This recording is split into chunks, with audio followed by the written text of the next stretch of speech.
सविस्तर बातचीत करूया आपण सामाजिक कार्यकर्त्या अंजली दमाने यांच्या। अंजली मॅडम, स्वागत आहे आपलं। आपण सकाळपासून ही घडामोड पाहताय, संजय राऊत विरुद्ध मेधा सोमय्या यांच्या खटल्यात काय झालं हे आपण जाणता। या एकंदर घडामोडीकडे आपण कसं पाहता?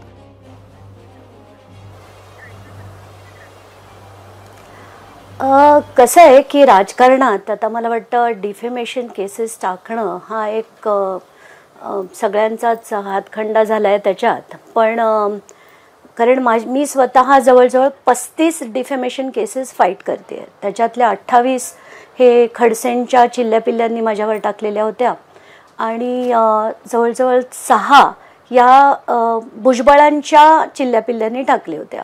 म्हणजे कोणाविरुद्ध जर काही बोललो आपण की आपल्यावर डिफेमेशन केस केली जाते आणि त्यात म्हणजे खडसेंनी तर ठरवलं होतं की यांना पळवत राहायचं पूर्ण महाराष्ट्रभर। तर 7 जिल्ह्यांमध्ये त्या डिफेमेशन केसेस आहेत, त्यापैकी 21 कोर्टानेच डिसमिस केल्या, तिथे मला जावं पण लागलं नाही। त्याच्यातल्या ज्या भुजबळांच्या होत्या त्यातल्या 2 डिसमिस झाल्या, 4 उरलेल्या आहेत त्या मी फाईट करते। त्यामुळे आता मला असं वाटतं की हा एक सगळ्यांचाच हातखंडा त्याच्यात झालेला आहे की कोणी कोणाविरुद्ध काही बोललं की डिफेमेशन केस करायची। आता आपण राऊतांबद्दल बोलू, पण गेले कित्येक दिवस मी संजय राऊत जे वक्तव्य करतात ते मी बघते आणि आताच्या घटकेला महाराष्ट्राचं जे राजकारण आहे त्याचा जो स्तर आहे ना तो इतका इतका इतका खाली गेलाय, इतका खाली गेलाय की येऊन मीडिया देखत शिवीगाळ करणं, वाटेल ते बोलणं, रॅन्डम कोणावर आरोप करणं। आता तर मी आज त्यांचं जे ऐकलं की सीजे आज यांच्याकडे गेले होते, म्हणजे मोदी सीजेंकडे गेले, ते मोदक खायला गेले होते का, म्हणजे ते काय वेश्या झाली आहे का असं काहीतरी ते आज राऊत म्हणाले। काय बोलतात हे, म्हणजे काय भाषा आहे का काय आहे ही? त्यामुळे मला आज एकीकडे खरंच आनंद झाला की डिफेमेशन त्यांच्यावर कोणीतरी टाकायला हवंच होतं, कारण त्यांची शिवीगाळ करण्याची जी पद्धत आहे ना ती बंद झाली पाहिजे। आता तुम्ही टीका करा, तुम्ही आरोप करा, तुमच्याकडे सबस्टॅन्शिएटेड एव्हिडन्स असेल तर नक्कीच करा आणि तो कोर्टात करा। जसं आम्ही आत्तापर्यंत इंडिया अगेन्स्ट करप्शनमध्ये मी जेव्हा होते, आम आदमी पार्टीत होते आणि तुम्ही आत्ता दाखवलं की अरविंद केजरीवालांनी गडकरी आणि जेटलींविरुद्ध जे केले होते आरोप, त्यात एकही आरोप खोटा नव्हता। गडकरींविरुद्ध सुद्धा एकही आरोप खोटा नव्हता, पण अरविंद केजरीवालांना तेव्हा असं वाटलं होतं की आपण यात अडकत राहिलो, त्यापेक्षा आपण यातनं माफी मागून मोकळं होऊया, म्हणून त्यांनी ती माफी मागून मोकळे झाले होते। खरं तर तेव्हा कोर्टात, दिल्लीच्या कोर्टात मी, प्रशांत भूषण आणि अरविंद आम्ही तिघही उभे होतो आणि त्याच्यात जेव्हा अरविंदने असं ठरवलं की आता मला हे नाही पुढे चालवायचं म्हणून ते माफी मागून मोकळे झाले। मी या जन्मी कधीही कोणाची माफी मागणार नाही, कारण मी केलेला कुठलाही आरोप कधीही खोटा नसतो। त्याला पुरावे होते मॅडम त्यावेळेला त्या आरोपांना? जोपर्यंत कागदपत्र नसतात तोपर्यंत बोलूच नाही। एक्झॅक्टली। तर आता हे जे संजय राऊत बोलले की बाबा 100 कोटीच्या वर झाला असेल आणि अमुकच झाला असेल आणि त्यांनी हेच केलं असेल, तर जोपर्यंत तुमच्या हातात कागदपत्र नाहीत, जोपर्यंत तुम्ही कोर्ट मूव्ह करत नाहीत, तुम्ही असे आरोप करूच कसे शकता? आणि जर त्यांनी मेधांजींना मी विशेष ओळखत नाही, मी त्यांना फक्त एकदा एका कार्यक्रमात भेटले होते, पण मला असं कुठेही वाटत नाही की त्या कुठल्याही प्रकारचा भ्रष्टाचार करत असतील। म्हणजे आरोप करायचे आहेत ना, तो तुम्हाला किरीट सोमय्यांबद्दल राग आहे ना, तो तुम्ही डायरेक्टली करा ना, बायका पोरांना कशाला त्याच्यात ओढताय? आणि त्यात सुद्धा म्हणजे हे जे अनसबस्टॅन्शिएटेड बोलतात, ताळतंत्र न ठेवता बोलतात, राजकारणाचा स्तर इतका खाली आणून बोलतात, त्याबद्दल मला नक्कीच वाटतं की संजय राऊत यांना ही शिक्षा झालीच पाहिजे।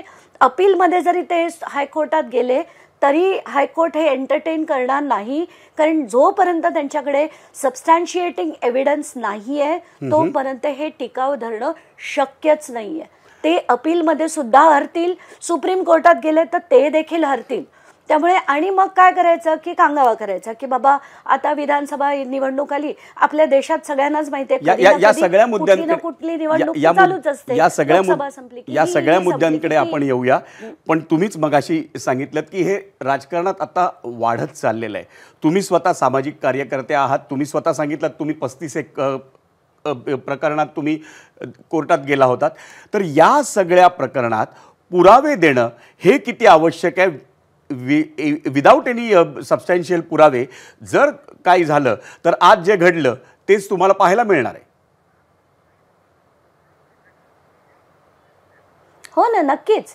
म्हणूनच मी म्हणते की आता मी जे लढले, मी खडसेंविरुद्ध लढले, त्याचं PIL पण होतं आणि त्याचं सेशन्स कोर्ट पुण्यामध्ये ते मी जे चॅलेंज केलं होतं त्यांची सी समरी ते विथ एव्हिडन्स केलंय. पण छळण्यासाठी त्यांच्या कार्यकर्त्यांनी करणं हा एक वेगळा भाग झाला. त्यांनी इनफॅक्ट त्यांच्या कार्यकर्त्यांना बोलवून सांगितलं होतं की यांना महाराष्ट्रभर आता महाराष्ट्र दर्शन करूया. हे खडसेंनी त्यांच्या मीटिंगमध्ये सांगितलं, ते ठीक आहे आणि त्यांना ते आनंदाने करू दे. मी जसं म्हटलं त्या कोर्टानीच उडवून दिले आहेत, त्यामुळे आता मला तिथे जाण्याची गरज नाही आहे. म्हणजे मला तिथे कुठे समन्स पण आले नव्हते, फक्त 2 ठिकाणी समन्स आले होते जिथे जाऊन मी फाईट केलं. त्यासुद्धा आता केसेस डिसमिस झाले आहेत, डिस्पोज केले आहेत कोर्टाने. आणि आता दुसरे जे मी म्हटलं जसं भुजबळांचं मॅटर होतं ते PIL मी लढले, एवढं लढलेच नाही तर त्यांना शिक्षा सुद्धा झाली, ते जेलमध्ये सुद्धा गेले. आणि त्यानंतर जेलमधनं जेव्हा ते सेशन्स कोर्टाने त्यांची ती जी कोविड काळात त्यांनी जे डिस्चार्ज पिटिशन फाईल केलं आणि त्यातनं डिस्चार्ज मिळवल्यानंतर तेच समणकर आणि भुजबळ माझ्याविरुद्ध केसेस फाईल करतात. ते ठीक आहे ना, त्यांनी किती वाटेल तेवढ्या करू देत, मी लढायला समर्थ आहे. कारण माझ्याकडे त्याचं बॅकिंग आहे, त्याचा एव्हिडन्स आहे. आणि एव्हिडन्स असल्याशिवाय बोलणं हे चुकीचं आहे. हा पहिला भाग झाला. आणि जसं मी राऊतांची भाषा बघते की आज तुम्ही मला कधी असं बोलताना एक तर शिविता आमच्या तोंडून कधीच येणार नाही, पण वाटेल तसं सुद्धा आम्ही कधी बोलत नाही, कोणाला टाकून बोलत नाही. कारण एक मर्यादा ठेवून बोलणं, सुसंस्कृत बोलणं हे आता महाराष्ट्राच्या राजकारणात उरलेलं नाहीये. प्रत्येक जण येतो, आज प्रत्येक पक्षाने आपापले चिल्ले पिल्ले ठेवलेलेच आहेत. आपण बघतो आज सूरज चव्हाण आणि अमोल मिटकरी येऊन बोलतात, संजय राऊत येऊन बोलतात, नितेश राणे, निलेश राणे वेगवेगळी नावं घेऊन आपण पुरावे देत आहे. पण महाराष्ट्राच्या राजकारणाचा हा स्तर घसरण्याची कारणं काय वाटतात तुम्हाला एक सामाजिक कार्यकर्त्या म्हणून? कारण कुठेतरी मला असं वाटतं की एक जी पात्रता लागते ना राजकारणात, जी पूर्वी होती, जो म्हणजे ज्याला आपण सुसंस्कृतपणा म्हणतो, सभ्यता होती, ती आता खालावत चालली आहे. कारण येत आहे काय आत्ताच्या घटकेला राजकारणात कोण येत आहेत आणि काय भाषा वापरतायत, प्रत्येकाचीच भाषा तुम्ही बघा. आज म्हणजे बघवत नाही, ऐकवत नाही अशी भाषा असते रोज. आणि कुठेतरी हे जर थांबलं नाही तर महाराष्ट्र सुद्धा देशोधडीला लागल्याशिवाय राहणार नाहीये. या सगळ्या घटनांचा, या घडामोडींचा समाजावर काय परिणाम होतो असं आपल्याला जाणवतं?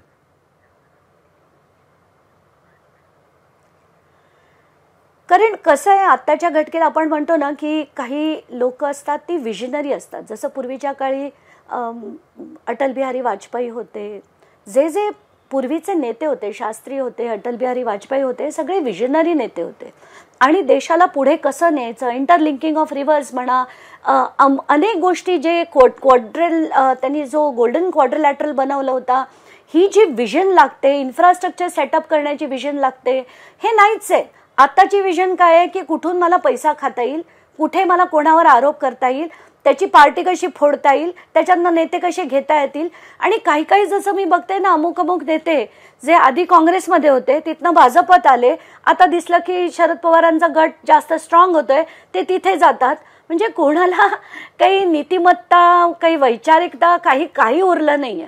आता राजकारण म्हणजे नुसता एक धिंगाणा झालाय आणि वाटेल ते बोलणं झालंय. आरोप प्रत्यारोपाला पण काही अर्थ नाहीये. जसं आज आपण बघितलं, त्यांच्याकडे जर खरंच सबस्टॅन्शिएटिंग एव्हिडन्स असता, जर आकडे असते की खरंच त्यांनी खाल्लेत, मेधा सोमय्यांनी पैसे खाल्लेत किंवा त्यांच्या त्या प्रतिष्ठानाने पैसे खाल्लेत, तर आज संजय राऊतांना कशाचीच भीती नव्हती. पण उगाचच एखादी स्ट्रे स्टेटमेंट करणं, लोकांच्या मनात कन्फ्युजन करणं, जसं सूरज चव्हाणमध्ये म्हणाले होते की ही सुपारीबाज बाई आहे, ती यांच्याकडे पासपोर्ट यांचा तपासला पाहिजे. आणि जेव्हा मी माझ्या प्रेस कॉन्फरन्समध्ये माझा पासपोर्ट दाखवला, माझं ITR स्टेटमेंट दाखवलं, तेव्हा मात्र गार झाले. आणि अजित पवारांना सुद्धा सांगावं लागलं की तुम्ही अंजली दमानियांविरुद्ध कोणीही बोलायचं नाही, हे बोलावं लागलं वेगळा विषय आहे. कारण आम्ही जेव्हा बोलतो तेव्हा वाटेल ते बोलत नसतो. हा एक वेगळा विषय आहे, त्यावरती वेगळा नाही, मला त्याच्यात पण जायचं आपल्याला नाहीये. सध्या मी आज नुसतं जो उदाहरण देते की वाटेल ते बोलणं हे थांबवलं पाहिजे बरोबर, प्रत्येकाने. पण आजच्या या अब्रू प्रकरणाच्या मुद्द्यावरून आपण जो एबीपी माझ्याशी संवाद साधण्यासाठी वेळ दिलात त्याबद्दल आपले आभार. एबीपी माझा, उघडा डोळे बघा नीट.